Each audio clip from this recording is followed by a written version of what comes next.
Boa noite, ouvintes da Rádio Cultura Online Brasil. Boa noite, ouvintes da Rádio Internacional Lusófona. No ar, mais um programa Culturas e Identidades com Loriel Rocha. O tema do nosso programa de hoje vai ser extraído de uma obra de Manuel Rodrigues Ferreira, chamado A Ideologia Política da Independência, e nós vamos falar sobre o absolutismo, o iluminismo, também chamado de liberalismo, as lojas maçônicas e a independência do Brasil. Esse assunto é um assunto vasto, evidentemente, profundo. Há poucos pesquisadores, realmente poucos, dentro do Brasil que se dedicaram ao estudo do tema.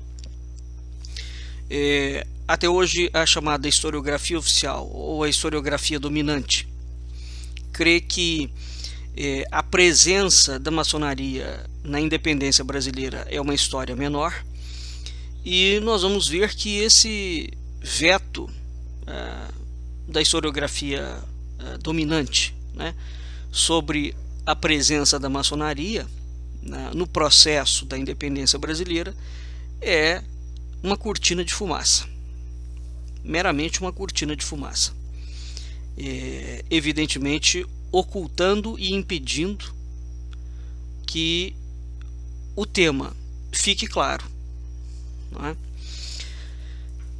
Porque quando nós vamos nos debruçar efetivamente naquilo que é chamado de independência do Brasil e futuramente na própria instauração da República Brasileira, nós vemos que não só na instauração da República, bem como na própria condução de todo o período republicano brasileiro, isso que é chamado de maçonaria teve uma presença constante, firme e bastante contundente. Por conseguinte, é preciso, de fato, conhecer essa parte da história. Mas hoje nós vamos falar, a nossa intenção aqui mesmo, porque o tempo não vai nos permitir, talvez num outro programa a gente possa voltar ao assunto. Num Culturas e Identidades anterior, nós falamos sobre a sociedade secreta a Bucha, né, que tem uma ligação direta com a maçonaria. E nós vimos a importância dessa sociedade secreta na estruturação da República, né? Hoje nós vamos ver, de certa forma, vamos passear pelo início dessa questão como um todo. Então vamos lá. Houve acontecimentos muito dramáticos que levaram à separação dos reinos de Portugal e do Brasil no dia 7 de setembro de 1822. E teve início precisamente no dia 24 de agosto de 1820.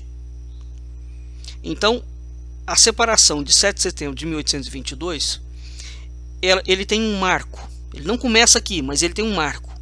Esse marco é o dia 24 de agosto de 1820, portanto 2 anos antes, com a chamada Revolução Liberal, que eclodiu na cidade do Porto, em Portugal.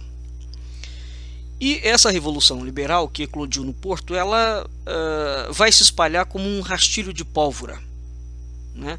Então essa Revolução de 1820 propaga-se imediatamente no Brasil, e esta revolução é uma luta ideológica, é uma luta política, e sucede a essa revolução a separação do reino de Portugal e do Brasil, porque nós temos que entender que o Brasil constituía o mesmo reino, era o reino de Portugal, Brasil e Algarves, né?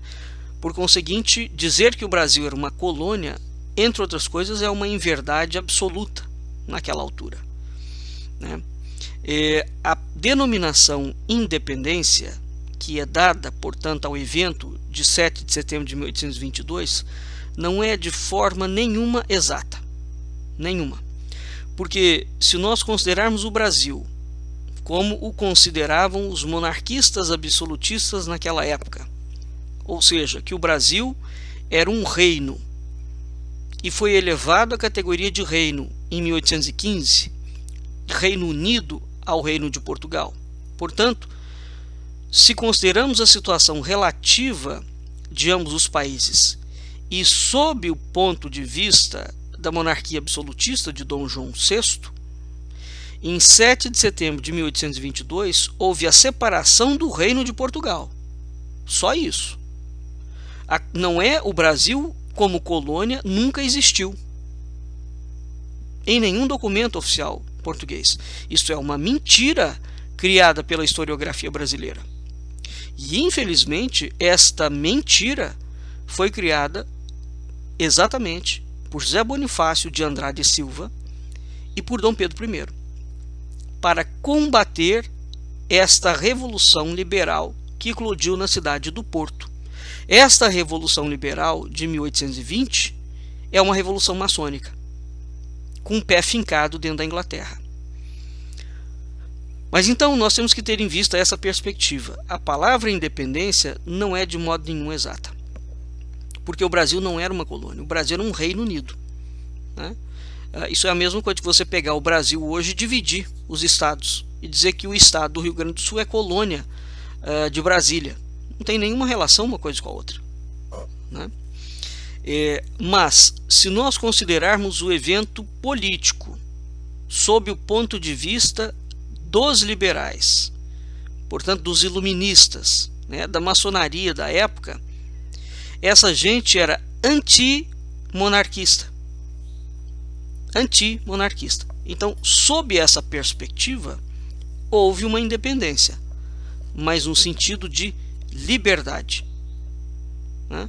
Liberdade que significava o estabelecimento de uma nova ideia, de um novo regime político e dos direitos, de novos direitos do homem. Portanto, quando a chamada independência do Brasil, em setembro de 1822, instaura-se no Brasil um novo regime político. Você fala, mas instaurou a monarquia. Não. A monarquia que se instaura no Brasil já a partir de 1822, ela é uma monarquia já completamente diferente da monarquia que existia com Dom João VI. Nós pensamos que trata-se da mesma. Não é. São monarquias completamente diferentes, mas é completamente diferente mesmo, né? E esse erro vem sendo trazido até hoje como se fosse o mesmo prolongamento. Não é.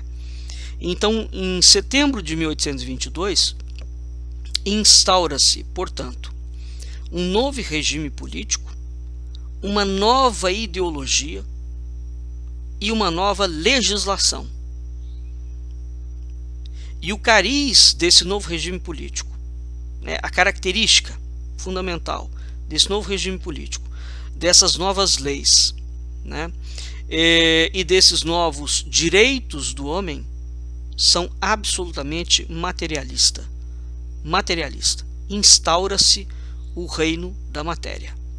Há uma ruptura dramática com tudo aquilo que significa a transcendência, o sagrado, o espiritual, né? Essa liberdade, portanto, tem que ser vista sob essa perspectiva, né? É uma liberdade no sentido de que ela se liberta de um pensamento que ela considerava inadequado e vai instaurar o seu próprio pensamento, né? Então, isso é a mesma coisa de dizer que, entre outras coisas, a maçonaria e esses movimentos iluministas e liberais naquela altura eram movimentos duplos. Eles atuavam contra duas frentes, contra todas as monarquias, né? Eles eram antimonarquistas e eles eram anticristãos. É preciso que se frise bem isso, para que se entenda o processo. Anticristãos. além de anticatólico, esses movimentos são anticristãos, porque nós, inclusive, não entenderemos a força que o comunismo vai adquirir tempos depois, se nós não entendermos que antes do comunismo, a Europa inteira, e incluso o Brasil, já estava singrando caminhos materialistas. Tá? Então, uma coisa está diretamente vinculada na outra.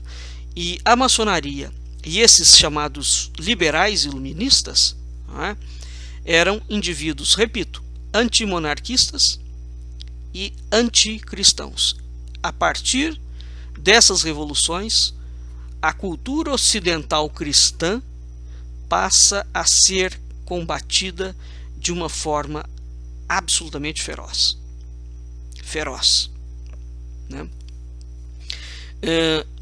Mesmo entre os liberais que deflagraram a chamada Revolução Liberal no Porto, em Portugal, e os que deflagraram também aqui no Brasil, não houve entendimento do que seria essa liberdade.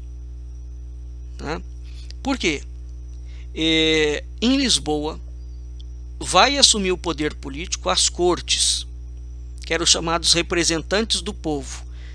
Veja que desde essa altura, essa gente já usava a palavra povo para ter uma autoridade que eles não tinham. Né? Então, esses representantes do povo, quem era essa gente? Essa gente eram os deputados daquela altura, os congressistas maçônicos, comprometidos, portanto, com uma visão de mundo completamente materialista. Então, esses indivíduos que assumiram o poder político em Lisboa, eles radicalizavam o movimento e levaram o movimento às últimas consequências. O que acontece? Dom João VI é obrigado a voltar para Portugal, né? Entre outras coisas que os historiadores brasileiros não falam, uma das razões pelas quais Dom João VI retorna para Portugal é que a Inglaterra estava literalmente pilhando Portugal, roubando mesmo, né? Roubando mesmo, de uma forma absolutamente gritante e assustadora. Portugal estava sendo destruído pela Inglaterra. Então, Dom João retorna. Uma das razões não é só o conflito das cortes de Lisboa, né? Há outras questões aqui relacionadas que a historiografia brasileira simplesmente omite. E omite notadamente a grande violência que os ingleses estão fazendo dentro de Portugal. Tá? E vocês vão ver aqui o epicentro da formação do problema está exatamente na Inglaterra. Bem, então voltando, esses liberais, no Brasil quem assume? Quando Dom João VI vai embora? Dom Pedro, naquela altura era príncipe, né? Então o que vai acontecer? Vai acontecer Dom João VI já sabia. Dom João VI foi um homem inteligentíssimo, já sabia o cenário gravíssimo que ele encontraria em Portugal e certamente ficaria preso, como ficou, impossibilitado de reger. Foi um rei fantoche. Quando ele volta para Portugal, pôde fazer muito pouco. Dom Pedro fica, né? Então cria-se uma luta entre as duas facções, uma facção portuguesa, dominada pela Inglaterra, e uma facção brasileira, né? E isto vai levar a uma separação dos dois reinos. Mas isso é uma luta ideológica. E essa luta ideológica é extremamente complexa e nós não temos como analisá-la em um único programa de rádio. Nós precisaríamos de pelo menos uns 20 programas de rádio para falar sobre isso, né? E eu não estou exagerando. Portanto, há uma luta ideológica. O chamado liberal da época, né, que seria um esquerdista de hoje, os dois reinos tornaram-se independentes um do outro. Então Portugal e Brasil se separam. Ora, o príncipe Dom Pedro torna-se independente da situação política que as cortes de Lisboa pretendiam impor ao Brasil, né? E por sua vez, o príncipe também pretendia impor alguma situação em Portugal, em Lisboa. E vai haver toda uma estratégia que será traçada por José Bonifácio e por Dom Pedro I para livrarem-se das cortes de Lisboa. É exatamente neste processo de traçado para libertar-se da influência maçônica inglesa, e é preciso que se ressalve isto, em Portugal, que José Bonifácio cunha a revelia da documentação portuguesa real, com aval de Dom Pedro I, e não só com aval, bem como com a anuência plena e a concordância absoluta de Dom Pedro e o conhecimento. Eles inventam a tese de que o Brasil era colônia de Portugal. Essa tese é inventada exatamente por Dom Pedro I e por José Bonifácio de Andrade e Silva. Porque documentalmente o Brasil nunca foi colônia de Portugal. Nunca foi, né? Então este argumento foi criado desafortunadamente para combater as cortes de Lisboa, e que será a grande desgraça do Brasil. Porque depois o Brasil já, digamos, independente, vai reforçar essa mentira histórica. Isto é uma mentira histórica que foi construída. E quando a gente acompanha todo o procedimento, mês a mês, de 1821 até 1822, as cartas que José Bonifácio trocou, que Dom Pedro trocou com Lisboa, com Dom João VI, etc. Quando você vai analisar todo esse documento, e é preciso ler essa documentação toda, é preciso ler, eu já li ela inteira. Quando você lê essa documentação inteira, você percebe claramente a fraude, né? E a estratégia que foi criada para opor-se às cortes de Lisboa, e isso vai ocasionar para o Brasil algo terrífico mesmo, né? E depois, com o advento da República, esse cenário será extremamente agravado,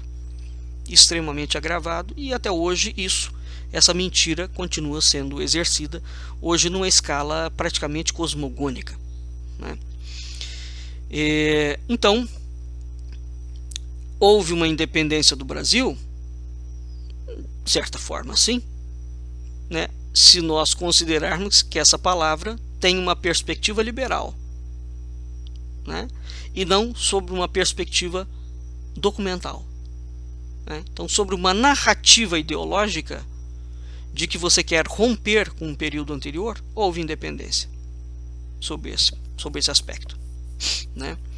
Então, inúmeros acontecimentos dramáticos vão se desenrolar de 24 de agosto de 1820 até 7 de setembro de 1822. Tá?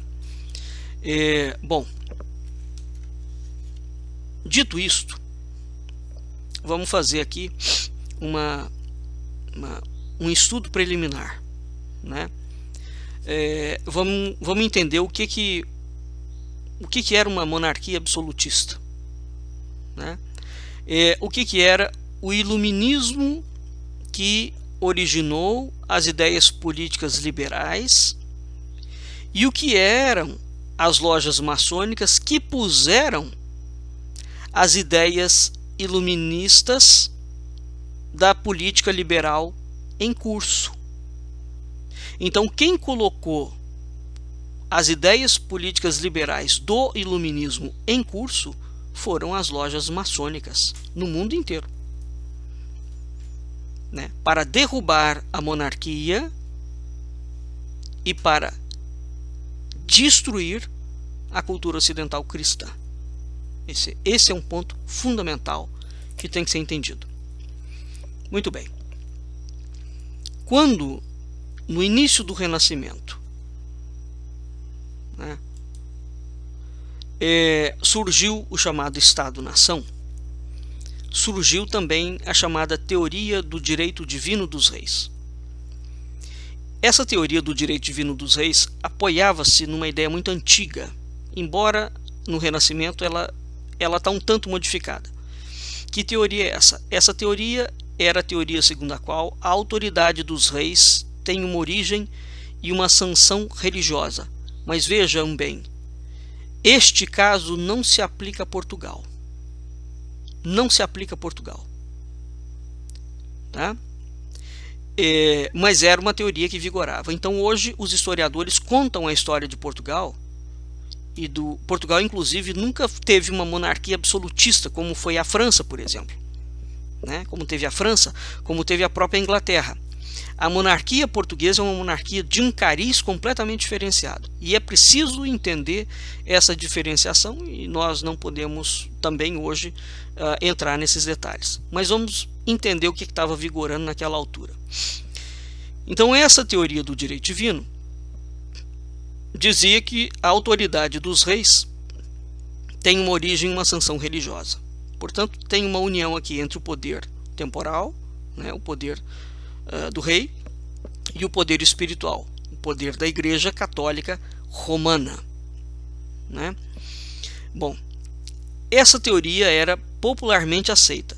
Em sua essência, ela não poderia receber uma formulação filosófica, como nunca realmente recebeu. Por quê? Porque é uma teoria divina, né?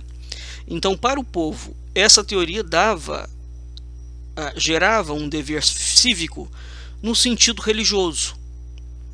E essa é a razão pela qual o sentimento patriótico, digamos assim, que a noção de pátria não existia naquela época, né?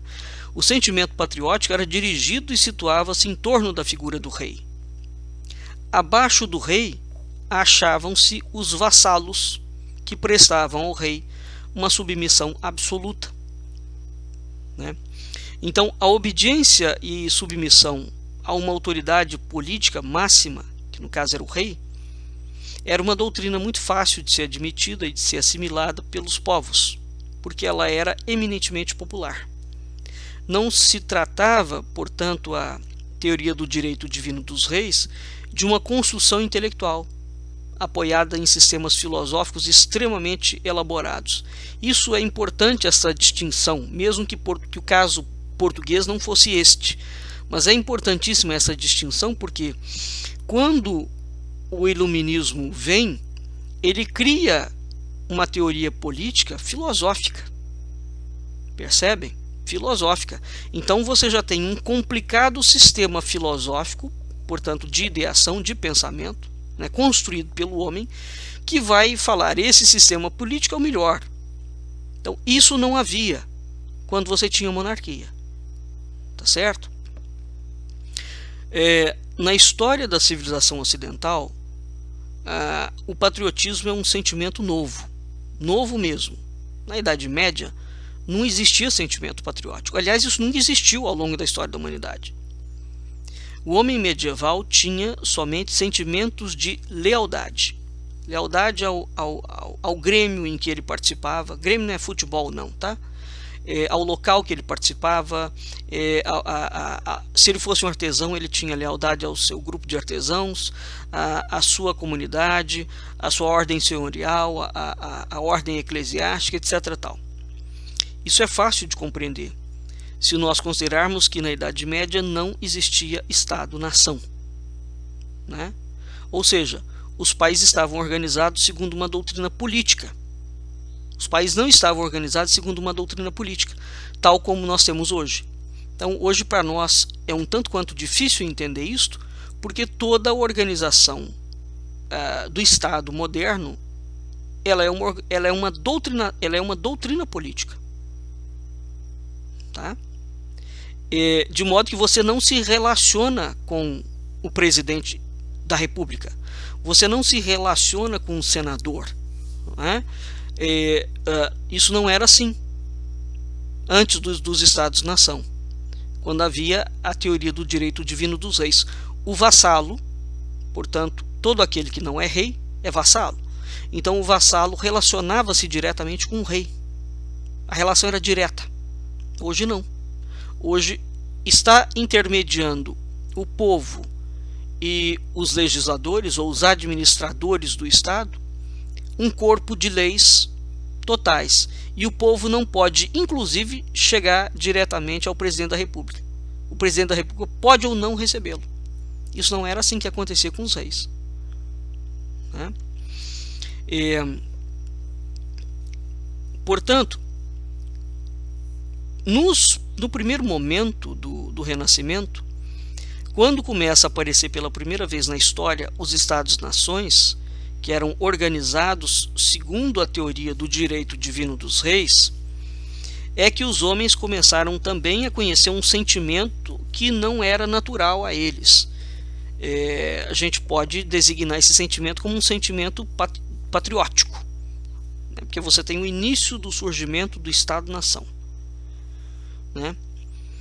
Então o homem passa, a relação dele com o rei passa a considerar uma outra perspectiva, que é o local mesmo, né? O Estado. Então os homens começaram a aprender a ser portugueses, ingleses, franceses, espanhóis, alemães, etc. Então hoje, quando você fala eu sou brasileiro, a sua relação é com um país, geograficamente falando. Essa relação não existia. É difícil hoje entender como é que isso funcionava, não é? Mas nós podemos estudar o fato. Portanto, hoje, quando nós falamos o português, mesmo nos documentos da época, até o século XVIII, quando você fala assim, os portugueses do Brasil, ou os portugueses de Portugal, ou os portugueses do Algarve, mesmo esta palavra não designava pátria. Era uma outra coisa. Portanto, é preciso ter muita atenção a esses detalhes, porque eles são detalhes diametralmente diferentes, né? Hoje, o patriotismo pode se considerar como constituído simultaneamente de dois sentimentos, digamos assim. É o amor à terra natal, no sentido físico, né? E devoção à comunidade política, onde ele tem vínculos, ele tem deveres cívicos, etc., né? Isso não tinha naquela época. Na época, esse segundo sentimento, que era o espírito de nacionalidade, né, é que municiava a unidade ao lado da figura do rei. Então, segundo a teoria do direito divino do rei, o rei era o chefe nacional designado por Deus, e era nele, no rei, que se concentrava o patriotismo. Isso é, os seus vassalos dedicavam ao rei lealdade e fidelidade. E esses eram os vínculos e os deveres cívicos de todos os vassalos para com a comunidade política que estava centrada na figura do rei. Vamos fazer uma comparação tanto quanto exótica, mas talvez elucide um pouco. A ideia de forças armadas, por exemplo, as forças armadas não obedecem ao presidente da República, né? No caso do Brasil, as forças armadas têm o dever de guardar o país. Como é que funcionava antigamente? O vassalo não pensava na política, né? O sentimento de vassalagem era dedicado ao rei, e o rei era a nação. Diferente, entende? Então o rei ele não meramente simbolizava a nação, ele era a nação. O presidente da República hoje não é o Brasil. Isso é muito diferente. Então o contexto digamos ideológico da coisa é completamente diferente. Ora, os primeiros portugueses que vieram povoar o Brasil, quando eles chegam aqui, eles eram vassalos do rei de Portugal. E o simples fato deles terem atravessado o Atlântico e de terem fixado na terra, né, nesta terra, não fez com que eles perdessem o seu rei. Porque não se compreendia naquela época homem sem rei. Não existia isso. Não existia a possibilidade de você ser um homem que não estivesse integrado numa comunidade política, Portanto, um indivíduo que não tivesse nacionalidade. E a nacionalidade era sempre portuguesa.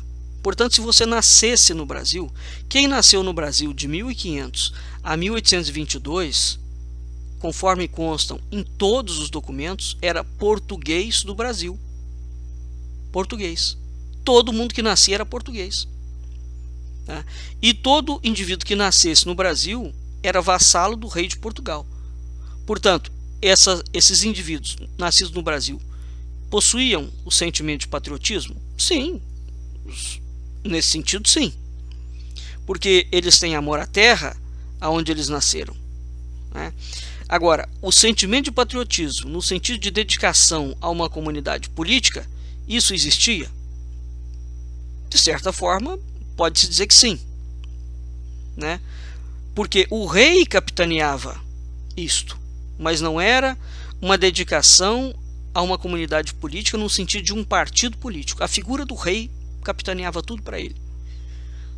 Agora, o Brasil, comunidade política própria, autônoma, existia? Portanto, existia o Estado-nação Brasil? Não. Não. Porque não existia Estado-nação. Então, o Brasil era uma parte da monarquia portuguesa. É o que se chama de província. Né? O Brasil era uma província do Império Português. Todos os indivíduos nascidos em Portugal e todos os indivíduos nascidos no Brasil constituíam uma unidade política em torno do monarca, em torno do rei. Né? Então, o sentimento patriótico, digamos assim, o sentimento político era concentrado em torno da figura do rei de Portugal. Era em torno do rei de Portugal que a fidelidade e a lealdade era dedicada. Né? De modo que, de 1500 a 1822, só existia o Reino de Portugal.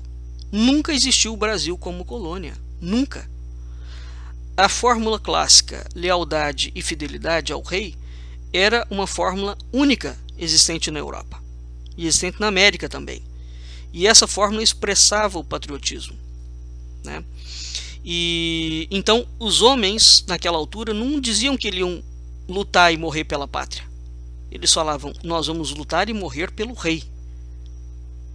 Tá? Então, na época das monarquias absolutistas, o povo admitia prestar fidelidade e lealdade. Né? Eles eram vassalos, mesmo que o rei lhes fosse estranho. Um exemplo disso: Frei Gaspar da Mata de Deus, no seu livro Memórias para a História da Capitania de São Vicente, que é hoje chamado de São Paulo, que é uma obra editada em 1797, fala que em 1580, como todo mundo sabe, por uma questão de sucessão, torna-se rei de Portugal Filipe de Espanha. Né? E essa é a razão pela qual transfere para o estado de São Paulo, ou hoje o que a gente chama, né, de estado de São Paulo, um número muito grande de famílias espanholas. Em 1640, então, Portugal, de 1580 a 1640, fica sob o domínio filipino. O Brasil está no início do seu povoamento. Né? Então, de 1580 a 1640, quem manda no Brasil é a Espanha. O Brasil está sob o domínio filipino. Então, em 1640, existe um movimento em Portugal que tira a monarquia espanhola e retorna a monarquia portuguesa, já não os descendentes da Casa de Avis. Porque o último descendente da Casa de Avis foi Dom Sebastião, que pretensamente morreu na Batalha de Alcácer Quibir, em África. E é aí que assume a dinastia dos Bragança. Então, em 1640, Dom João IV é o primeiro Bragança. Dom João IV é coroado, né? Rei português. Muito bem. Quando essa notícia da restauração portuguesa chega em São Paulo, as famílias espanholas não querem se sujeitar ao monarca português. Né? Mas como é que elas vão ficar sem rei? Esse era o questionamento. Né? Então, inúmeras famílias se organizam dentro de um movimento e eles visam coroar um rei paulista. Portanto, o que a gente entende como Estado de São Paulo faz um movimento de separar-se de Portugal, criar um reino mesmo, né, um país. E isso chama-se a aclamação de Amador Bueno. Mas o que acontece? As famílias descendentes de portugueses opõem-se a esse planeamento espanhol. E o próprio Amador Bueno também, que era de descendência espanhola, opõe-se. E o Amador Bueno declara juramento, lealdade e vassalagem a Dom João IV. A partir desse momento, ele dá cabo dessa chamada revolta de Amador Bueno, né, da aclamação de Amador Bueno, e São Paulo é subtraído da capitania de São Vicente, aquela tentativa de criar um reino próprio. Ora, e essa nobreza paulistana, onde estavam reunidos os principais chefes das famílias dos bandeirantes, lavram o chamado auto de juramento e obediência e eterna vassalagem e sujeição ao dito senhor rei Dom João IV de Portugal. E essa rebelião está encerrada em 1º de abril de 1641. Né? Portanto, veja que mesmo para haver um movimento separatista, você precisava de um rei. Porque não havia naquela época nenhuma estrutura, nenhuma comunidade política que não fosse uma monarquia, conforme a teoria do direito divino dos reis. Né? Muito bem. No século XVII, as lutas em torno do poder da Inglaterra vão despertar muitos pensadores políticos. Um deles, que é Thomas Hobbes, em 1641 escreve uma obra clássica, o Leviatã. Né? O Leviatã era não só uma justificativa, mas uma defesa da monarquia, onde ele justificava o absolutismo de uma maneira muito racional, considerando o absolutismo como uma forma de governo mais de acordo com a natureza humana. Mas veja, já Hobbes desloca a teoria do absolutismo do âmbito sagrado, portanto do âmbito teológico, do âmbito divino, e o coloca a monarquia como dentro de uma perspectiva humana. Então, mesmo que ele defenda a monarquia, Hobbes já rompe com algum processo. Em 1685, Hobbes é 1651. Em 1685, sobe ao trono da Inglaterra o Jaime II, que é um católico fervoroso. E o Jaime II tinha tendências muito nítidas para o absolutismo. E para conjurar esse perigo, as principais personalidades do parlamento inglês organizaram-se secretamente e puseram-se de acordo com o genro de Jaime II, que é Guilherme de Orange, francês. Então, no ano de 1688, uma chamada sociedade secreta inglesa extingue o absolutismo e estabelece o sistema monárquico com parlamento eleito pelo povo. Tá? Então, essa sociedade secreta inglesa era a maçonaria. Veja, nós estamos falando em 1688. Né? Essa sociedade secreta é a maçonaria. E em 1725 surge na França e posteriormente em todos os países de monarquia absolutista. Então, curiosamente,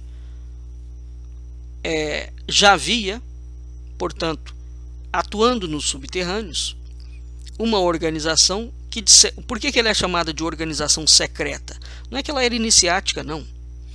É que ela era uma organização subversiva, né, que conspirava contra a ordem vigente e criou uma série de códigos, né, para poder levar a cabo essa conspiração. Era tão somente isso. Não é e nunca foi uma organização iniciática no sentido pleno do termo. Né? Porque o secreto aqui tem que ser entendido sob essa perspectiva. Eles não podiam ser conhecidos. Não podiam, porque eles estavam conspirando. Então, quando você conspira contra alguém, você conspira secretamente. Você não pode conspirar abertamente, né? Muito bem. Qual era o objetivo da maçonaria? Tem um objetivo de natureza política. O objetivo da maçonaria é destituir a monarquia absolutista pela monarquia parlamentarista. Portanto, substituir o absolutismo pelo liberalismo político. Toda maçonaria é antimonárquica. Friso bastante isso e, mais uma vez, a monarquia é um movimento antimonarquista, a maçonaria é um movimento antimonarquista e anticristão. Ela combate toda e qualquer forma de monarquia e toda e qualquer forma de cultura ocidental cristã. Muito bem. Menos de 2 anos depois da Revolução de 1688, existe um outro pensador inglês chamado John Locke, que publica a obra Ensaios sobre o Governo Civil. Nessa obra ele defende o movimento do liberalismo e coloca-se ao lado do liberalismo, portanto da maçonaria. No início do século XVIII, para justificar o absolutismo de Luís XIV, Bossuet, que é um pensador político notável, elabora uma obra intitulada A Política segundo as Santas Escrituras. E aí ele defende a ideia de que o povo deve obedecer ao rei, mesmo que este abuse do poder. E o rei só deve satisfação de seus atos a Deus. Mas veja que aqui nós já temos um outro âmbito, hein? Você já tem um político defendendo o rei sob uma perspectiva política e ideológica. Então, mesmo esta defesa já em favor de Luís XIV já está bastante minada na sua base de autoridade gerativa sagrada. Nós já temos uma mudança de cenário muito radical. Não é a mesma coisa. Com a morte de Luís XIV em 1715, vai se iniciar na França o período chamado século XVIII, que vai se concluir em 1789, quando teve início a Revolução Francesa. Ele substituiu o latim, que era uma língua predominantemente até o século anterior, pela língua francesa, e a língua francesa torna-se universal no século XVIII. Então, as obras redigidas em francês penetraram em todos os países. Isso foi uma das coisas que fez com que, por exemplo, o cristianismo fosse atingido por dentro, a supressão do latim, da língua latina, né? Hoje, quando você fala assim, o inglês tem é uma língua oficial, digamos, né, universal. Mas o fato de você suprimir o inglês, de modo algum, interfere na cultura ocidental. Tá? Naquela época, não. Quando suprimiu-se o latim, estrategicamente, isso solapou por dentro a cultura ocidental cristã. Então, o que começou a acontecer? As obras eram redigidas em francês, e o francês adquire uma proeminência muito grande. Essas obras começaram a penetrar em todos os países. Começou-se a vender a imagem de que a França era um requinte de civilização e de cultura, e de que ler e falar a língua francesa era o suprassumo do conhecimento e da sabedoria. Então, os franceses são muito bons em marketing, tá? Ora, tudo que a França nunca foi um requinte de cultura. Tá? A França tem cultura, mas absolutamente não é de modo algum um requinte de cultura, tá? E nem de civilização. Começa-se a afirmar com isso o chamado racionalismo. Então você tem uma pleiade de escritores, filósofos, padres inclusive, né? Médicos, intelectuais, políticos, etc., etc., que vão começar a estabelecer um espírito anti-histórico, num sentido de um espírito anti-monarquista. E vai se espalhando um desejo generalizado de reformar o mundo tem problema, o mundo cristão tem um problema, segundo a perspectiva dessa gente. Ele é um mundo completamente equivocado e ele tem que ser destruído. Tá? Então há um desejo generalizado de reformar o mundo. Eles começam a estabelecer as regras pelas quais a razão humana pode começar a modificar o mundo que o cristianismo construiu erradamente. As instituições humanas que existiam até aquele momento sob a batuta do cristianismo também têm que ser destruídas, elas têm que ser revistas, né? Então começa-se o chamado período da barbárie e da ignorância, literalmente. Uma pleiade de livros começam a tratar desses temas fundamentais, começaram a ser publicados de uma maneira obsessiva, e toda a cultura daquela época, inclusive a ciência, converteu-se num veículo de discussão social. O que está sendo discutido? A cultura ocidental cristã. É isso que está em pauta, não é só o modelo monárquico, né? É a cultura ocidental cristã. Então esse povo começa a discutir que o ocidente cristão não presta. Isso é o que é o cerne real da coisa. Esse movimento intelectual, portanto, denominado o movimento da Ilustração ou do Iluminismo, o que ele revela?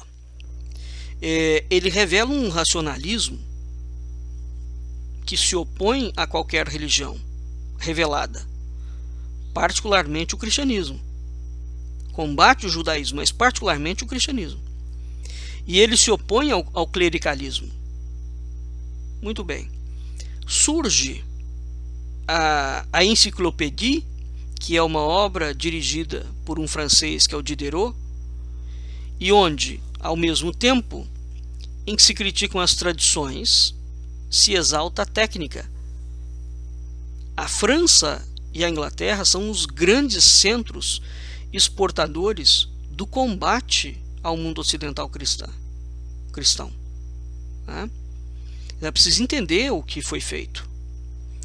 O objetivo dos escritores políticos, quando eles atacavam a religião cristã e a forma de vida cristã, era destruir a autoridade do rei. Portanto, destruir a teoria do direito divino. Porque, destruindo a autoridade do rei, eles mudavam a política. Né? A política estava diretamente atrelada com a religião e com o modo da cultura, de ser da cultura ocidental cristã.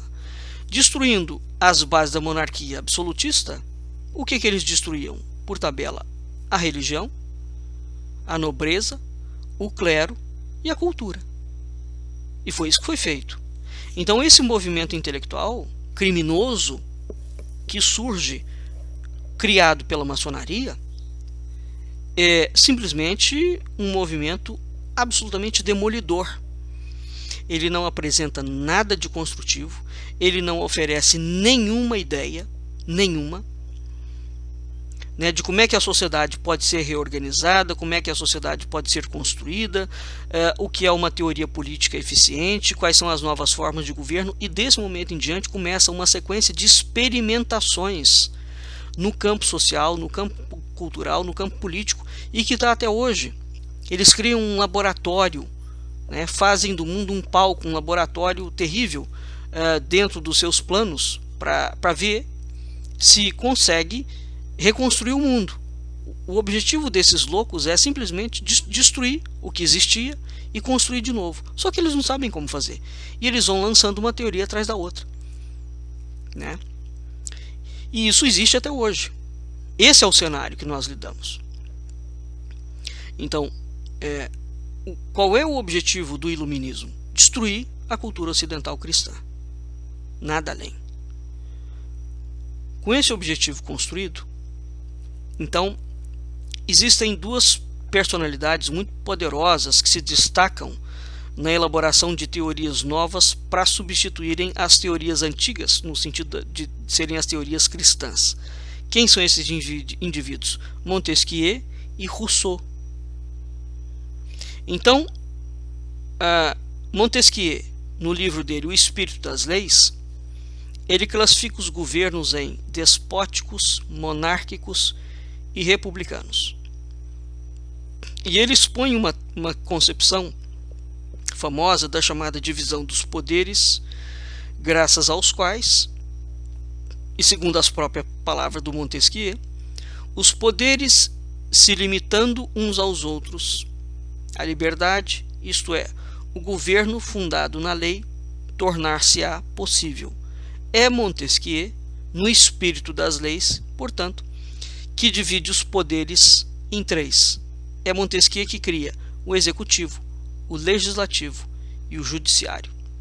Então ele fala que esses poderes são independentes e que tem que existir uma lei que faz com que esses poderes sejam limitados uns aos outros, um não interfira no outro. Não é? E isso é a base de todos os estados que vão surgir posteriormente. Rousseau, embora vivendo no mesmo século que Montesquieu, ele não faz parte dele. Né? Para ele, os homens devem consentir, ao menos tacitamente, no chamado governo da maioria. E a vontade da maioria deve obrigá-los quando se trata de coisas que beneficiem a todos os membros. Então, Rousseau é o autor do chamado contrato social.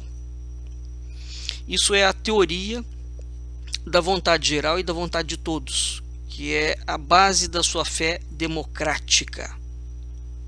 Então, Rousseau pregava não só uma teoria da soberania popular, mas também de um governo democrático. Entenda que quando essa palavra, não é à toa que os americanos nunca viram com bons olhos a palavra democracia, porque ela nunca foi bem vista mesmo. Né? Só acredita em democracia quem de fato não conhece. Então, esses dois indivíduos, Montesquieu, com o espírito das leis, que cria os três poderes, executivo, legislativo e judiciário, e o Rousseau, no contrato social, quando ele constrói a chamada democracia, né? Então, o que é esse governo da maioria? O governo da maioria é o governo de quem pode votar, e de quem controla, e da elite que controla. É isso. Então, o rei é deposto, assume uma classe política completamente corrupta e mancomunada com favores e trocas, de modo que o cenário que surge com a deposição das monarquias é infinitamente pior. E o passar dos anos e dos séculos mostrou isso exatamente. Né? Se já estava ruim com as monarquias absolutistas, a ausência da monarquia, o mundo entrou num debacle absoluto. Né? Então, isso é a base do Estado moderno. É Rousseau e Montesquieu. Né? Mas também nós temos Locke. Né? Também nós temos o Hobbes. Tá? Que serão indivíduos muito importantes. Então a gente tem quatro: Hobbes, Locke, Rousseau, Montesquieu. Esses quatro homens vão dar a base do que será futuramente o Estado-nação, notadamente Montesquieu e Rousseau. Tá? Pois bem, todo esse trabalho intelectual jamais teria avançado e alcançado seus objetivos se não tivesse uma ação política. Como era essa ação política? Ela foi uma ação revolucionária. Porque essa ação revolucionária é que pôs em prática a ideia dos filósofos, dos escritores em geral. Ora, o cara está ali pensando uma teoria. Como é que aquela teoria ia ser colocada em prática? Daí as reuniões secretas. Então era preciso reunir e dirigir as forças que estavam dispersas na sociedade. Para tanto, era preciso criar uma organização de homens dispostos à ação. Primeiro, homens que conspirassem, estudassem muito e que tivessem, sobretudo, muita coragem. Então, na época, por exemplo, para nós termos uma ideia, não existia partido político. Qualquer organização que tivesse objetivo político seria rigorosamente proibida pelos monarquistas absolutistas. Não havia partido político. Então hoje, quando a pessoa olha e pensa em monarquia, há 200, 300 anos atrás, ela acha que a monarquia tinha partido político. Não tinha, não. Era uma situação completamente diferente. Então, a maçonaria, esse movimento revolucionário, surge nisto. Você tem indivíduos que estão pensando, filósofos, escritores, padres, etc., padres contra a igreja.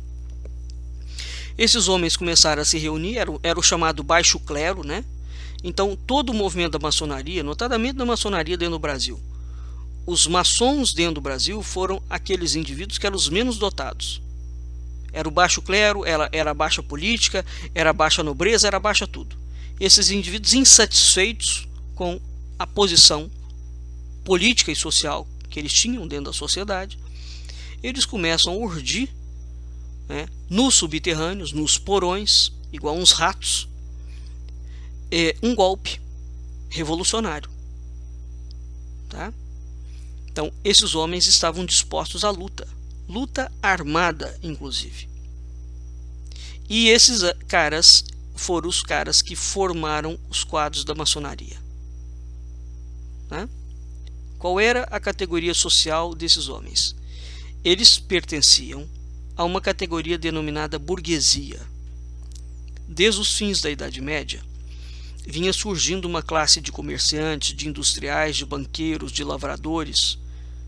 Eram homens ricos, muito ricos.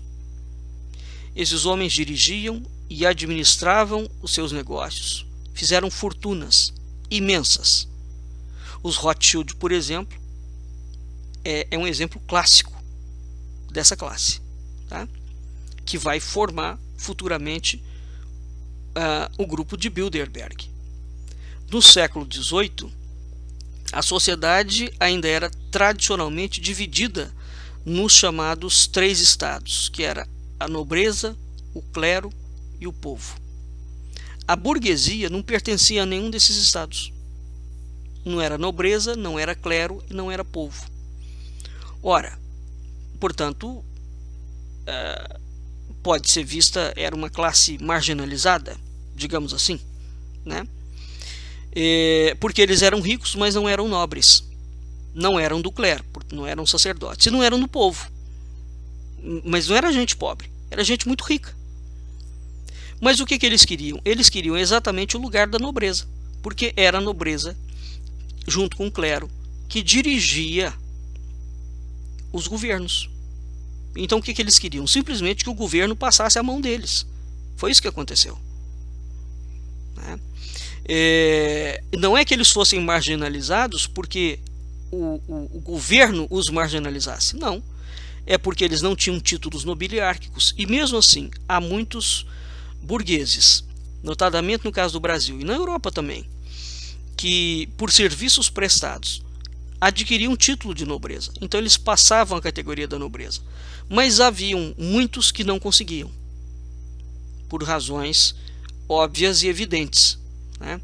E esses indivíduos que não conseguiram foram com o tempo ficando cada vez mais ressentidos dessa situação. E foram inventando que eles eram desprezados. Não, eles simplesmente não eram da classe da nobreza. Né? Mas era gente rica. Ora, os negócios públicos eram privativos da nobreza. A nobreza ela se dividia entre a nobreza civil e a nobreza militar. Participava também dos negócios o clero, porque a monarquia apoiava-se na teoria do direito divino dos reis. O povo não tinha direito político algum. Embora em Portugal isso fosse também esse cenário é diferente. Também esse cenário é bem diferente e nós não temos tempo de explicar isso aqui. Muito bem, então qual era a reivindicação dessa burguesia? A burguesia lutava por um status político e social. E isso somente seria possível com a queda da monarquia absolutista e com a consequente abolição dos 3 estados, portanto a nobreza, o clero e o povo. Né? E a burguesia, portanto, se ela vai destruir tudo que existe, ela tem que reconstruir alguma coisa. Então, para lutar por esses objetivos, a burguesia vai se organizar em lojas maçônicas, cuja base doutrinária eram as ideias dos filósofos e escritores do Iluminismo. Tá? e o senso de organização e de segredo. Esses homens haviam herdado das antigas corporações medievais de artesãos, os grêmios, as guildas. Então, eles praticavam em silêncio, nas sombras, o segredo da conspiração. E a maçonaria passou a minar as bases do absolutismo. Ela foi ocupando determinados lugares. Então, o caráter misterioso que ela tem e que vai caracterizá-la para todo sempre decorre disso. Da Inglaterra ela passa para a França, e da França ela parte para todos os países, inclusive para a América, inglesa, espanhola e portuguesa. Então, a burguesia na maçonaria, né, alinharam-se à burguesia na maçonaria intelectuais, escritores, advogados, filósofos, militares, padres, todas de baixa patente. Todos de baixa patente, porque eles não tinham os privilégios da nobreza. Então, no século XVIII, alguns monarcas, influenciados pelas ideias dos intelectuais do iluminismo, vão aderir a essas ideias. Esses caras foram chamados de os déspotas esclarecidos, que vão utilizar o seu poder absoluto, procura suprimir a influência política e social da igreja, humaniza o direito penal e abole o que ainda existia, digamos, de feudalismo, né? E em Portugal, Dom José I vem a ser considerado um déspota esclarecido, que por intermédio de um seu ministro extremamente poderoso, Sebastião José de Carvalho, que é o Conde de Oeiras, mais conhecido como Marquês de Pombal. O Marquês de Pombal é considerado o precursor do liberalismo em Portugal. E o Marquês de Pombal adota uma nova política e uma nova economia. No Brasil, esse movimento de liberdade limitada, que é adotado pelo Marquês de Pombal, permitiu que os intelectuais se integrassem nas ideias do iluminismo e também permitiu que se fundassem lojas maçônicas. Isso será uma desgraça para Portugal e para o Brasil. Evidentemente que isso acontecia principalmente porque nos centros onde circulava a riqueza, como por exemplo na cidade de Ouro Preto e algumas cidades do Nordeste, onde havia poder econômico, havia burguesia e intelectuais, desenvolveram-se as ideias, as letras e as artes. Então vamos ver, é curioso. São Paulo era um estado pobre naquela altura. Minas Gerais era um estado rico. Pernambuco era um estado rico. Então é interessante porque onde vão pipocar revoluções maçônicas no Brasil era onde tinha burguesia. Portanto, gente rica. Tá? E isso nos dá uma ideia muito diferente do Brasil. Como se o Brasil, o povo brasileiro, tivesse muito insatisfeito com a monarquia portuguesa, né? E o povo quisesse mudar a monarquia. Lê do engano. O povo estava satisfeitíssimo com a monarquia portuguesa, com o seu rei, e o povo nunca quis mudar o regime. Essa insatisfação partiu dessa burguesia e de algumas regiões do Nordeste e de Minas Gerais. Então aquela chamada, a tão malfadada Inconfidência Mineira faz parte do processo da Revolução Maçônica, né? Minas Gerais, historicamente, sempre foi um grande estado que fez altíssimas traições contra o Brasil. Altíssimas traições, né? E eles inventam uma história que nunca existiu. Ao contrário, São Paulo, que é um estado tradicional e sempre foi um estado fiel, uma capitania fiel a Portugal, era pobre. Então inverte o curso da história em um determinado momento, né? Digamos,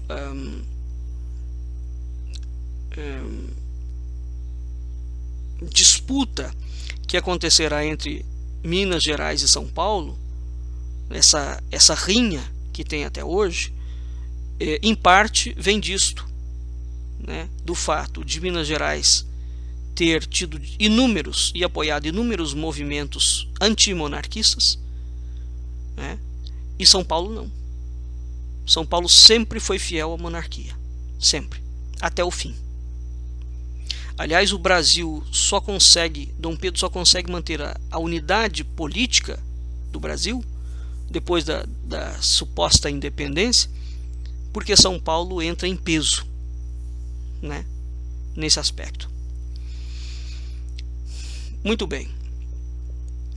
São Paulo, portanto, é uma capitania pobre, tinha um isolamento econômico e exatamente por isso conseguiu manter e preservar as tradições da monarquia portuguesa. Portanto, a maçonaria, ideias novas, sociedades secretas, maçonaria, tiveram muita dificuldade de se instalar em São Paulo. Muita.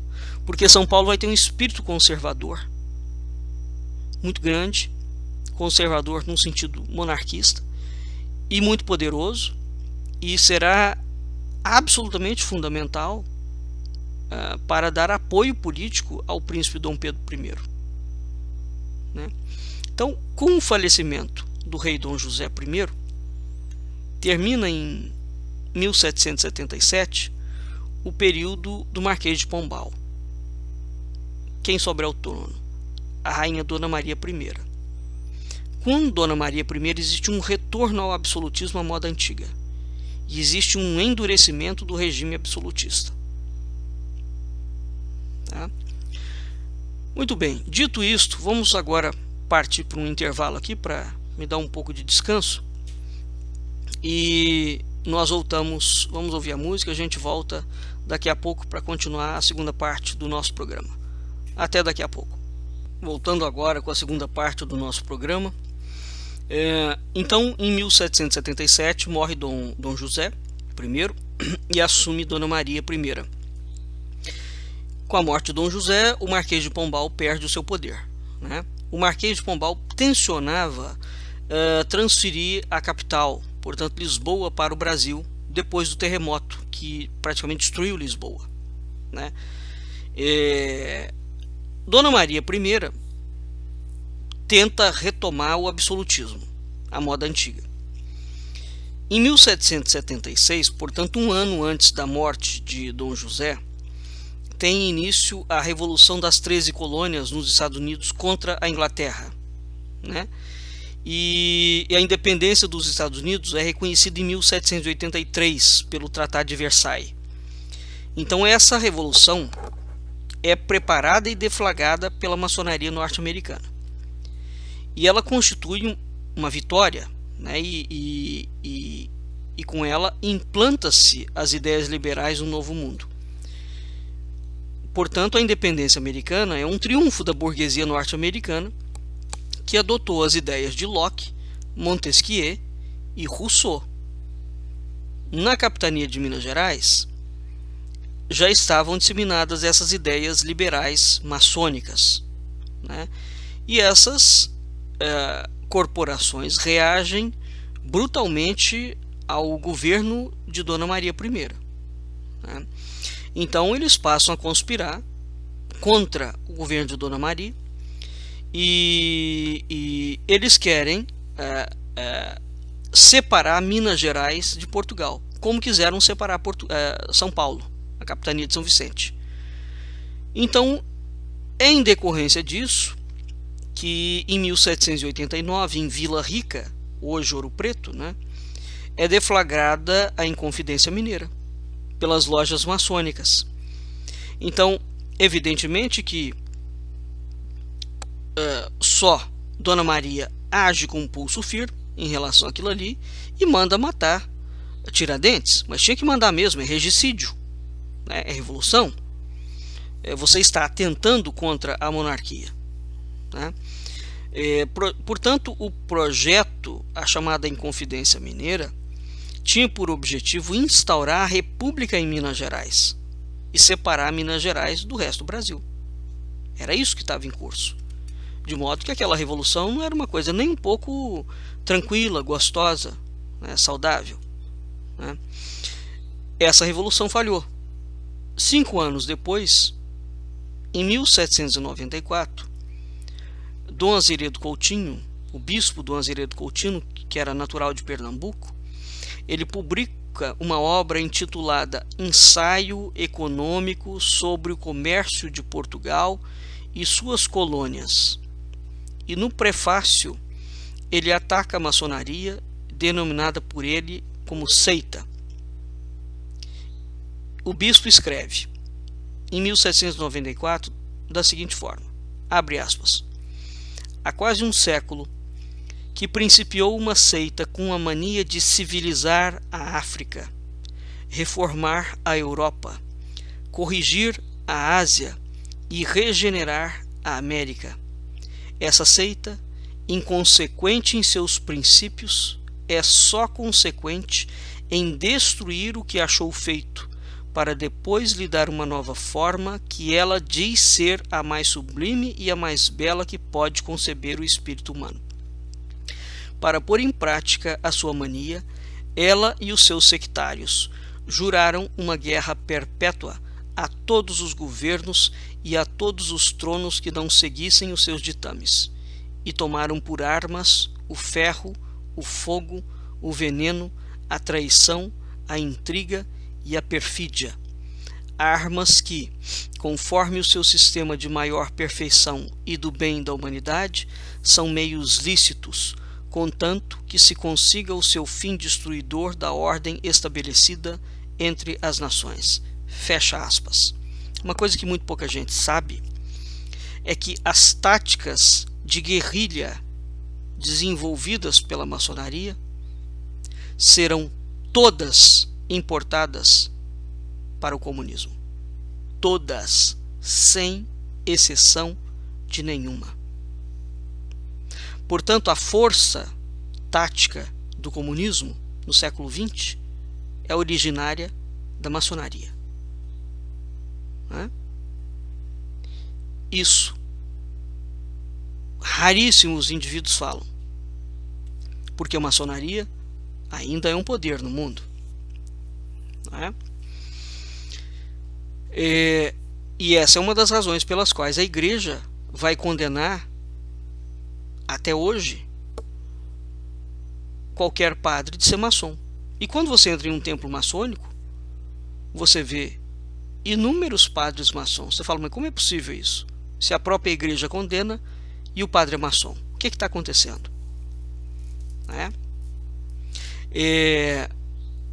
Portanto, vejam vocês que Dom Azeredo Coutinho, quando ele descreve, vou repetir, aceita com a mania de civilizar a África, reformar a Europa, corrigir a Ásia e regenerar a América. Se vocês observarem, este é exatamente o projeto que é traçado na Europa, na África, na Europa, na Ásia e na América. E quando se criam então as chamadas colônias africanas, asiáticas, etc., dos Estados-nação, esses Estados-nação já vão com esse objetivo de visão iluminista. Então, isto significa que os processos que haviam antigamente com as monarquias absolutistas não tinham a intenção de reformar a Europa, por exemplo, de civilizar a África. Então, a ideia de que a África não é civilizada surgiu com quem? Com a maçonaria. A ideia de que preto não é gente e é animal surgiu com a maçonaria. A ideia de que asiático é inferior surgiu com a maçonaria. A ideia de que o Brasil e as colônias da América do Sul é composta por gentinha surgiu com a maçonaria. E vai por aí afora. Então esses eram os liberais que tinham por objetivo destruir a cultura ocidental cristã. Mas vejam que não é só a cultura ocidental cristã, porque eles foram para a Ásia e eles foram para a Europa e eles foram para a África. Então, aonde essa gente passou, o objetivo deles era destruir, para construir alguma coisa. Que coisa? Aquilo que eles inventaram que era o melhor. Não é? E isso vai ser a mola mestra do comunismo. Tá? O Dom Azeredo Coutinho escreve isso em 1794, hein? Vejam vocês que a Revolução Russa será em 1917, quase 200 anos depois. Ele escreve Dom Azeredo em 1794, depois do terror que foi a Revolução Francesa, e ele coloca a maçonaria como tendo início um século antes. Na realidade, o começo, digamos, da ação é em 1688, ou seja, há uma diferença de 6 anos. Né? Isso mostra o quanto o bispo Dom Azeredo Coutinho estava muito bem a par da história da maçonaria e da história do mundo. Essa coisa de dizer que português é burro, isso foi criado por esses argumentos liberais, maçônicos, comunistas, positivistas, marxista, leninista. Né? Continuando, Dom Azeredo Coutinho, abre aspas, há mais de 30 anos que esta mesma seita principiou a espalhar a semente das revoluções para separar as colônias das suas metrópoles, principalmente as de Portugal e Espanha, as mais ricas do mundo. Alguns deles, ou menos sanguinários, ou já horrorizados à vista dos frutos que tinham produzido a sua árvore da liberdade, passaram a traçar planos para que a separação, que eles chamavam emancipação necessária para o bem da humanidade, fosse menos dolorosa e menos violenta. Então o bispo Azeredo Coutinho denuncia que a Revolução Americana e a Inconfidência Mineira eram obras da maçonaria. Em 1797, portanto 8 anos após a Inconfidência Mineira em São Paulo, um elemento da nobreza, que é o Frei Gaspar da Madre de Deus, tem um livro chamado Memórias para a História da Capitania de São Vicente, hoje chamada de São Paulo, do Estado do Brasil. Nesse livro, o Frei Gaspar indiretamente manifesta o seu repúdio e o da gente de São Paulo à Inconfidência Mineira. E também o repúdio a qualquer outro tipo de movimento que tivesse o mesmo objetivo de separar o Brasil. Né? E para realçar a lealdade e a fidelidade da gente piratiningana, né, à monarquia portuguesa, o historiador Frei Gaspar da Madre de Deus relata o fato já mencionado da aclamação de Amador Bueno, dizendo que os espanhóis de São Paulo fizeram aquele movimento a fim dos paulistas se desmembrarem de Portugal, erigindo um governo separado.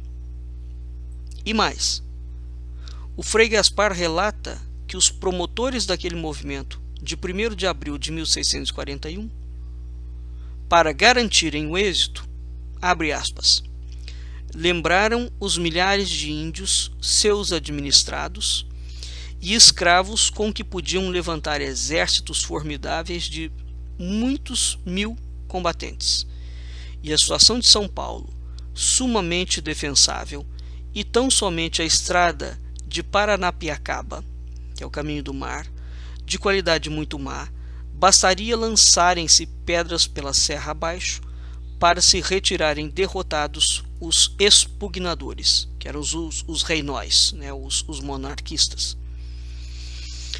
Então, o que esse livro do Frei Gaspar coloca?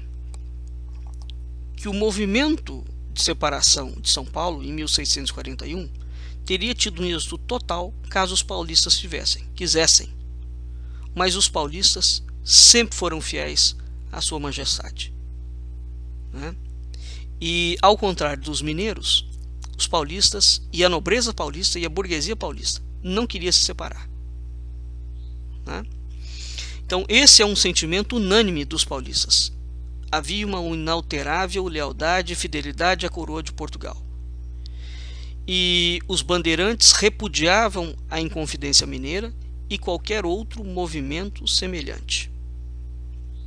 Muito bem. Um ano depois da publicação do livro do Frei Gaspar e 9 anos depois da Inconfidência Mineira, eclode a chamada Inconfidência Baiana, que também é maçônica.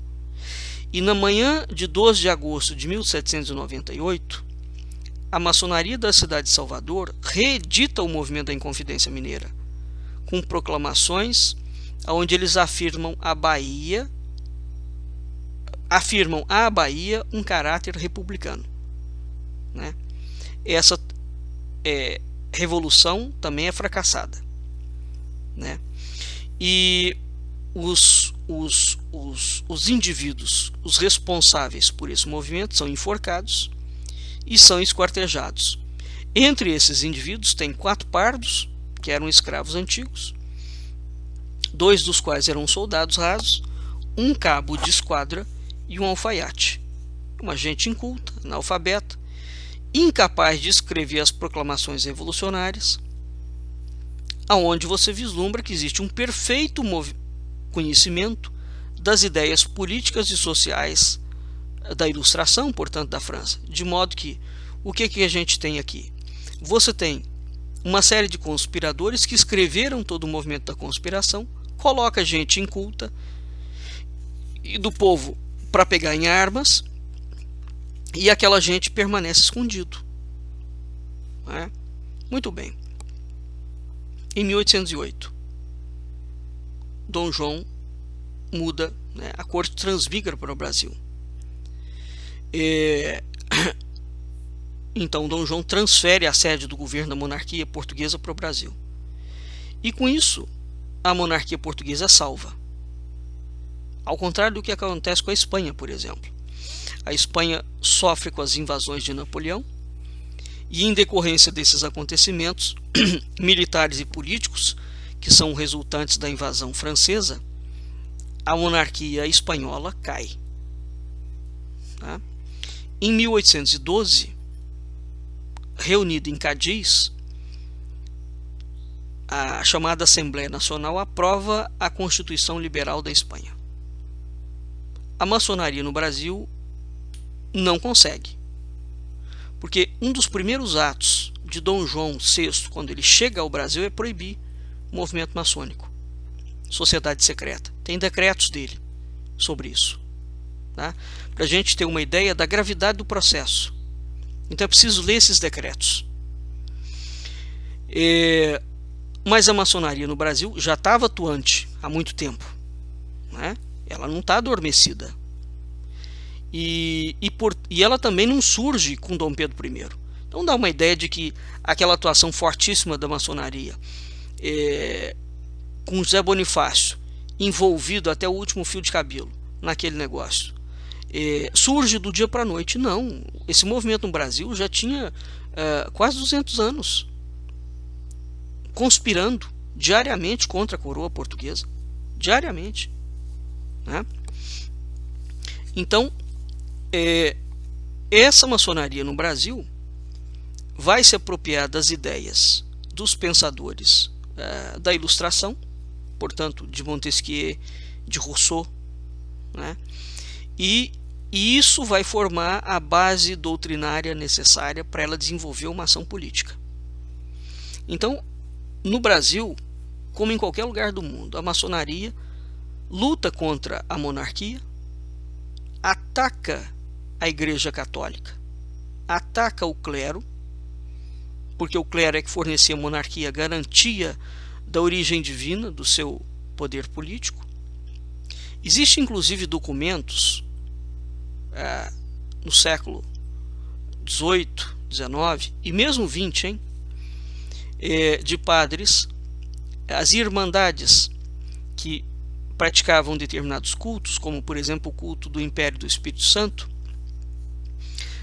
As irmandades eram laicas, né? Eram essas irmandades que promoviam esses festejos, e existem inúmeros documentos, inúmeras cartas dizendo que as irmandades eram controladas por maçons. E esses maçons pervertiam os ritos e os cultos, né? Existem cartas também. O Instituto Histórico e Geográfico Brasileiro do Rio de Janeiro tem na revista do Instituto Histórico, volume 1, volume 3, volume 4, tem artigos nessas revistas em que nós encontramos padres jesuítas, maçons, conspirando contra o governo português. E mais, existe um fato pouquíssimo conhecidíssimo, que é o seguinte: quando o Marquês de Pombal fecha e extingue a companhia jesuítica em todo o Império Português, incluso no Brasil, né, os jesuítas portugueses migram para onde? Para onde? Para a Rússia, para a antiga União Soviética. Esses jesuítas serão um dos grandes ideólogos do comunismo. Essa é uma passagem na história da ordem jesuítica em Portugal e na formação do comunismo russo absolutamente silenciada.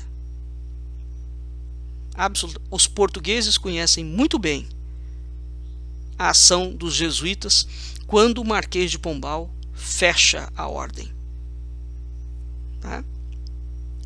Os jesuítas portugueses vão para a Rússia e de lá eles começam a urdir coisas que até o capeta há de duvidar. Não é Deus mais quem duvida, é o próprio capeta, é Satanás quem duvida do que esses jesuítas serão capazes de fazer,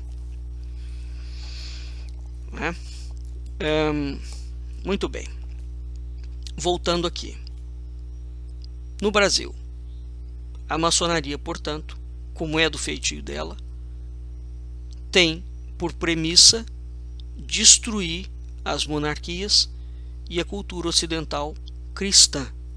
Para isso, elas vão criar um sustentáculo ideológico baseado em Montesquieu e em Rousseau, né?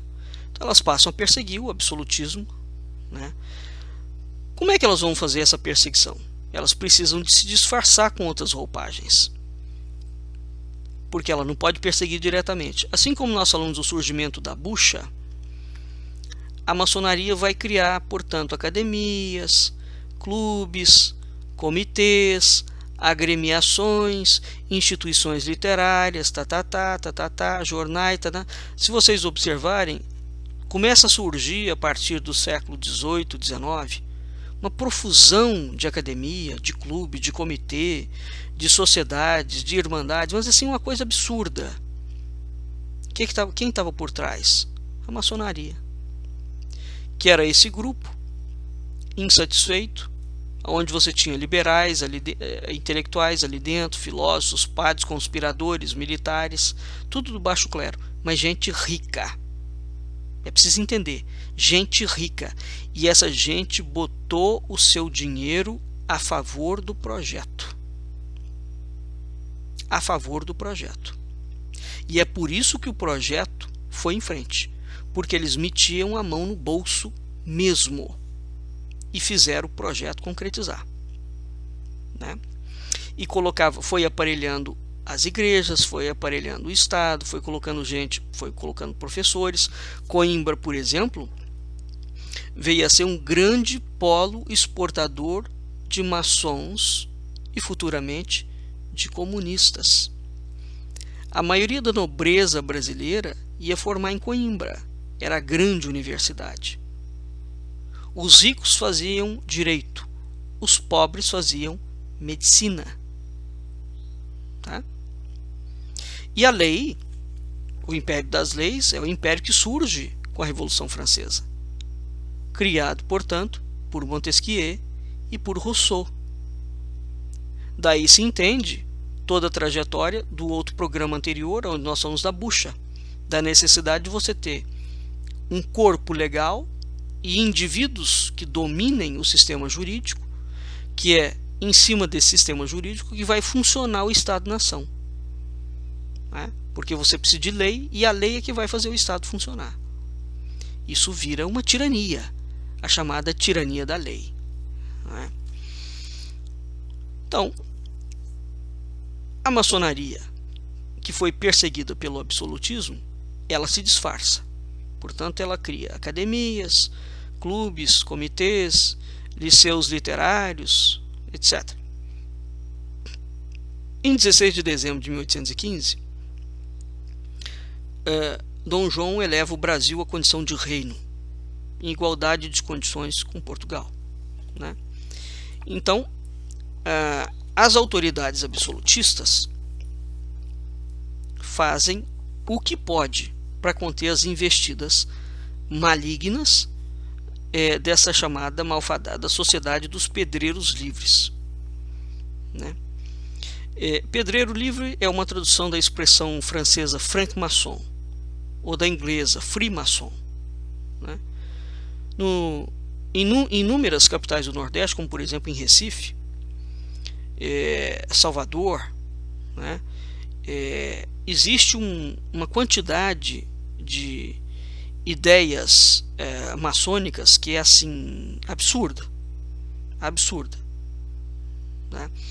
Tanto é que em 1817 vai eclodir a Revolução Pernambucana. E essa Revolução Pernambucana, quando ela eclode, ela tem por objetivo destruir a monarquia no Brasil. Né? Mas essa Revolução Pernambucana tem uma característica muito curiosa. Por quê? Qual é essa característica? É a primeira vez que os elementos maçônicos se desentendem e aparece de uma forma muito clara duas ideologias políticas diferentes existentes nas lojas maçônicas. Uma era de certa forma favorável à implementação de um sistema parlamentar monárquico, e a outra era radical. Ela lutava pela abolição total da monarquia, implantando a república. Isso é o que os irmãos Tito Livre Ferreira e Manuel Rodrigues Ferreira vão chamar de monarquia vermelha e monarquia azul. Maçonaria vermelha e maçonaria azul. A maçonaria vermelha é aquela maçonaria que quer destruir literalmente a monarquia e quer implantar a república. A maçonaria azul é aquela maçonaria que quer manter a monarquia, só que uma monarquia parlamentarista como já existia na Inglaterra. Entretanto, a gente verifica que, embora existam essas duas vertentes, né, a maçonaria sempre trabalhou em conjunto. Então, mesmo que vigorasse uma monarquia parlamentar, porque a única monarquia parlamentar sólida que conseguiu se manter foi a Inglaterra. Não sem razão, não é? Porque é de lá que surge toda a bomba que se espalha pelo mundo. Então, mesmo que o Brasil tivesse uma monarquia parlamentar, como veio a ter, então vence primeiro a maçonaria azul. Mas depois vejam que a maçonaria vermelha destrona a maçonaria azul e implanta a república. Então, quando eles colocam a monarquia parlamentar, era meramente como um ponto de passagem. Era uma etapa ali. O objetivo da maçonaria sempre foi a destruição da monarquia. É um movimento antimonarquista e é um movimento anticristão. Tá? Mas nessa Revolução Pernambucana, portanto de 1817, isso fica claro. Tá certo? Então, fora da Revolução Francesa, a Revolução Liberal de Pernambuco, veja, a Revolução Liberal de Pernambuco, inclusive, antecede a Revolução Liberal do Porto, que é em 1820. Pernambuco é em 1817. Olha, antes disso já tinha tido a Inconfidência Mineira, a Aclamação de Amador Bueno, né? A Revolução de Pernambuco. Quando chega no Porto, que é digamos, o argumento principal que José Bonifácio e Dom Pedro I utilizarão para tornar o Brasil independente, vejam vocês que já tinha eclodido no Brasil. O Brasil já estava repleto de movimentos maçônicos, implodindo a coroa portuguesa por dentro. Então a culpa, ao contrário do que dizem os historiadores comprometidos com as ignorâncias e as omissões, a culpa toda está em Portugal. Não, não, não, não, não. O governo português está sendo sabotado por dentro pela Inglaterra. Por dentro. E o governo brasileiro, o Brasil, né, ligado a Portugal, está sendo sabotado por dentro. Tá? Então é muito importante essa perspectiva das datas, hein? A Revolução Liberal do Porto é em 1820. A independência do Brasil é 7 de setembro de 1822. A Revolução Liberal de Pernambuco é em 1817. Tá? Portanto, o que a gente vê é que tem inúmeras personalidades, inúmeras, profundamente poderosas, né? Envolvidas até o último fio de cabelo. Os irmãos Andrada, Antônio Carlos Ribeiro de Andrada Machado, por exemplo, que é irmão do José Bonifácio, é um dos indivíduos envolvidos nessas conspirações. Existem outros, como por exemplo o Domingos José Martins, o Padre Roma, né? Então, esses revoltosos de Pernambuco são todos da burguesia. Todos. Não tinha ninguém pobre, né? Tinha donos de jornais, negociantes, militares, tinha nobreza civil, nobreza militar, clero, povo, todo mundo. Todo mundo. Agora, os elementos burgueses que lutam então pela destruição da monarquia, esses indivíduos o faziam exatamente para construir que cada rebelião dessa, por exemplo, Pernambuco, Minas Gerais, São Paulo, Bahia, Ceará, mesmo no Sul, todos esses movimentos que vão eclodir e continuam eclodindo com Dona Maria, com Dom João VI, com Dom Pedro I e com Dom Pedro II. Não para não. Desde o momento que essa gente cria essas conspirações, eles vão levar 300 anos praticamente ininterruptos de ações de sabotagem até eles conseguirem. Vejam vocês que isso é um projeto que ultrapassa uma fronteira temporal. Ultrapassa. Eles não têm noção de tempo. Uma vez que eles startaram, eles continuam até eles conseguirem tomar o poder. E tomam. E tomam. Né? De modo que a Inconfidência Mineira é 1789. Né? A Inconfidência, o movimento da Bahia, 1798. Pernambuco, 1817. Ora, Dom João VI, portanto, quando chega no Brasil, como eu já falei, eles pedem um alvará de 30 de março de 1818, onde ele proíbe a existência, abre aspas, de qualquer sociedades secretas que com diversos nomes de ordens ou associações se tem convertido em conventículos e conspirações contra o Estado. O alvará estabelece penalidades para esses indivíduos, portanto. Penalidades para os que fossem, abre aspas, assistir em lojas, clubes, comitês ou qualquer outro ajuntamento de sociedade secreta. Né? E ele previne: sou servido declarar que, por criminosas e proibidas, todas e quaisquer denominações que elas tenham, ou com os nomes e formas já conhecidos, ou debaixo de qualquer nome ou forma que de novo se disponha ou imagine, pois que todas e quaisquer deverão ser consideradas de agora em diante como feitas para conselho e confederação contra o rei e o Estado. Até a data desse alvará, 30 de março de 1818, a maçonaria é uma sociedade secreta. E contra ela lutava a monarquia portuguesa também de uma forma secreta. Mas a partir deste alvará, de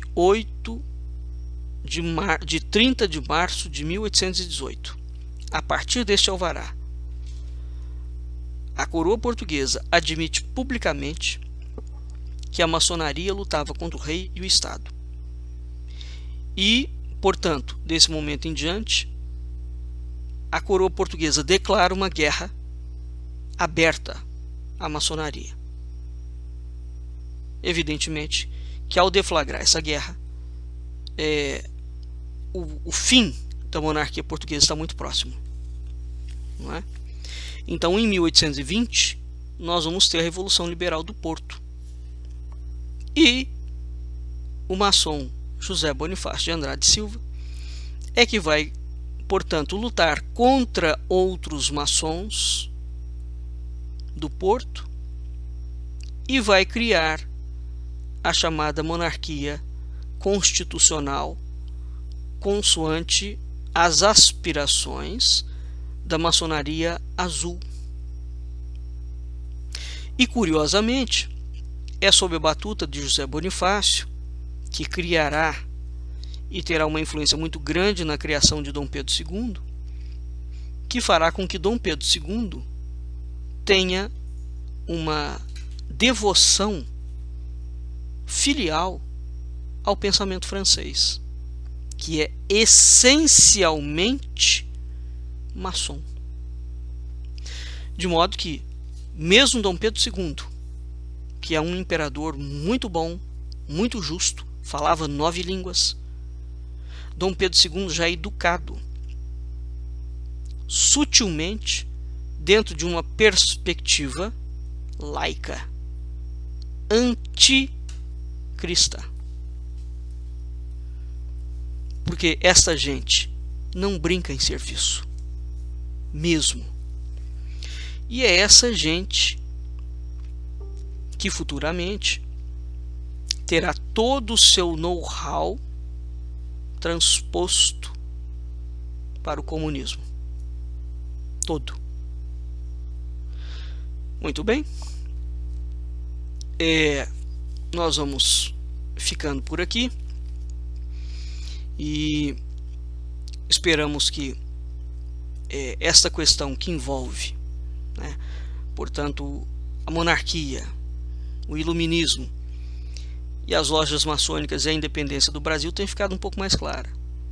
Esse é um assunto complexo, mas extremamente instigante, quando nós de fato conhecemos os atores que realmente estiveram em cena e que criaram um cenário completamente falso, de falseamento da história brasileira e portuguesa, cujas repercussões, consequências e efeitos colaterais nós colhemos até hoje. A história verdadeira de Portugal é completamente diferente.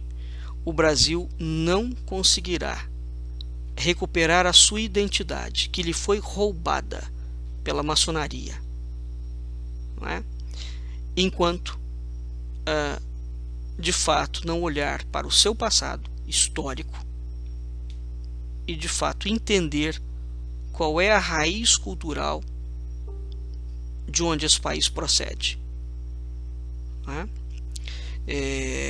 O que foi feito no Brasil e no mundo por esses iluministas foi algo gravíssimo. Hoje a França, já há inúmeros pesquisadores na França que já estão falando abertamente da grande tragédia, da grande e monstruosa tragédia que foi a Revolução Francesa para a história da França. E essa gente, desde aquele momento, não tem o menor pudor de assassinar milhões de pessoas para fazer executar o seu objetivo, exatamente como os comunistas farão futuramente.